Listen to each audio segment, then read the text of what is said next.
I am doctor Mona from Surabhi hospital IVF specialist Moradabad. आज हम infertility के बारे में, हम स्पर्म की क्वालिटी को कैसे इम्प्रूव कर सकते हैं, उसके क्या तरीके होते हैं, मेडिकेशंस के अलावा भी उसके बारे में हम बात करेंगे। स्पर्म्स जब एजुकुलेट हो जाते हैं तो उनको फीमेल जेनिटल ट्रैक में यूट्रस और सर्विक्स से होते हुए को सारा रास्ता ट्रैवल करना होता है।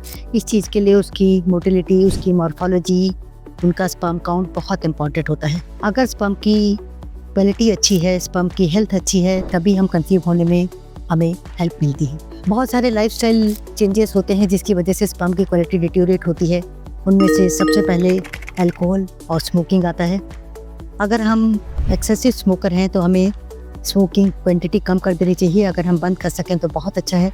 अल्कोहल की क्वांटिटी कम करने से स्पर्म की क्वालिटी इंप्रूव होने में मदद मिलती है। बैलेंस डाइट का बहुत इंपॉर्टेंट रोल है। उसमें जो भी न्यूट्रिएंट्स स्पर्म की हेल्थ के लिए चाहिए वो सब न्यूट्रिएंट्स बैलेंस डाइट में ऑटोमेटिकली मिल जाते हैं, तो हमें एक्स्ट्रा सप्लीमेंट्स की लिए ज़रूरत नहीं होती, बल्कि वो कुछ हार्म भी कर सकते हैं। तो हमें बैलेंस डाइट पे बहुत ध्यान देना चाहिए। एक्सरसाइज स्पर्म की क्वालिटी इंप्रूव करने में बहुत मदद करता है। हमें दिन में आधा घंटा ज़रूर एक्सरसाइज करनी चाहिए। बहुत सारे मिसकंसेप्शंस होते हैं। हमें ये पता होना चाहिए कि टेस्टिस हमारी बॉडी के बाहर होती हैं, तो वो टेम्परेचर बहुत सेंसिटिव होती हैं, तो हमें बहुत पर्टिकुलर होना चाहिए। कोई भी काम जिससे टेस्टिस का टेम्परेचर बढ़ता है वो स्पर्म की क्वालिटी ख़राब कर देता है। कहीं भी गर्म एनवायरनमेंट में रहना, सोना बाथ लेना, हॉट वाटर बाथ लेना, टाइट क्लोथिंग पहनना, कोई भी लैपटॉप वगैरह हमें अपने लैब पे नहीं रखना चाहिए, क्योंकि वो टेस्टिस का टेम्परेचर बढ़ाता है। स्पर्म्स लो टेम्परेचर प्रेफर करते हैं, तो हमें ये कोशिश करनी चाहिए टेम्परेचर उसका कम रहे, जिससे स्पर्म की क्वालिटी बेटर। कोई भी लुब्रिकेंट हमें इंटरकोर्स करते वक्त नहीं यूज़ करना चाहिए, क्योंकि ये लुब्रिकेंट्स स्पर्म की क्वालिटी को ख़राब करते हैं, स्पर्म को डेड कर देते हैं, उनकी मोटिलिटी कम कर देते हैं। तो कुछ ऐसे लुब्रिकेंट्स आते हैं जिससे स्पर्म की क्वालिटी इफेक्ट नहीं होती, स्पर्म फ्रेंडली होते हैं, तो हमें वही लुब्रिकेंट यूज़ करना चाहिए। सबसे इम्पॉर्टेंट बात ये होती है कि हम इंटरकोर्स कब करें और कितनी बार करें। बहुत ज़्यादा ये जोर देना कि रोज़ इंटरकोर्स होना चाहिए, ऐसा ज़रूरी नहीं है। आप अपना नेचुरली जैसे करते हैं वैसे कंटिन्यू कर सकते हैं।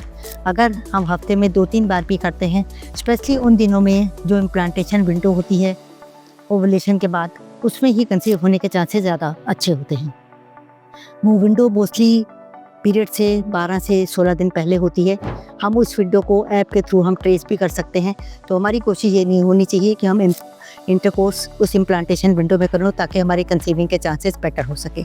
कुछ न्यूट्रिएंट्स, एंटीऑक्सीडेंट्स हम दे सकते हैं अगर हमें लगता है कि स्पर्म की क्वालिटी बहुत अच्छी नहीं है, specially vitamin C, D, E, zinc, एल्सिस्टिन, कुछ ऐसे इंग्रेडिएंट्स होते हैं जो हमें उसमें होने चाहिए अगर हम हस्बैंड को वो चीज़ें एडवाइस करते हैं। तो ये कुछ छोटे छोटे टिप्स का ध्यान रखते हुए हम मेल की sperm count, sperm motility, sperm quality improve कर सकते हैं, जिससे मेल फैक्टर अगर किसी वजह से इनफर्टिलिटी का कारण है तो उसमें इम्प्रूवमेंट हो सकता है।